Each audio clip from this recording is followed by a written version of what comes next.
बिस्मिल्लाहिर्रहमानिर्रहीम। अस्सलाम वालेकुम वरहमतुल्लाह। अर्बुद्दू टीवी में आपको खुशामदीद कहता हूँ। कतर में जारी फीफा वर्ल्ड कप के ग्रुप सी के एक मैच में सऊदी अरब ने अर्जेंटीना को शिकस्त देकर टूर्नामेंट का पहला बड़ा अपसेट कर दिया। तमाम दोस्तों को बताता चलो कि अर्जेंटीना 2 दफ़ा का वर्ल्ड चैम्पियन है, जिसको सऊदी अरेबिया ने हराकर बड़ा अपसेट कर दिया है। मंगल को दोहा के ल्यूसल स्टेडियम में खेले गए मैच में सऊदी अरब ने 1 के मुकाबले में 2 गोल से मैच को अपने नाम किया। मैच का पहला गोल अर्जेंटाइन की जानब से मेसी ने पहले हाफ के 10वें मिनट में पेनल्टी किक पर किया। इसके जवाब में 48वें मिनट में सऊदी अरब के साहले अल शाहरी ने पहला गोल करके स्कोर बराबर कर दिया। इसके महज 5 ही मिनट के बाद सालम अल दोसरी ने सऊदी अरब का दूसरा गोल करके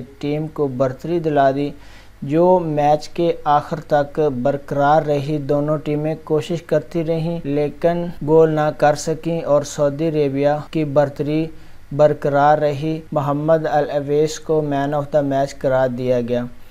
तो फ्रेंड्स, सऊदी अरेबिया ने तारीख का बड़ा अपसेट कर दिया है। सऊदी अरेबिया भर में जश्न मनाया जा रहा है। कल सऊदी अरेबिया में आम तातील का ऐलान किया गया। वीडियो देखने का बहुत बहुत शुक्रिया। अस्सलाम वालेकुम वरहमतुल्लाह।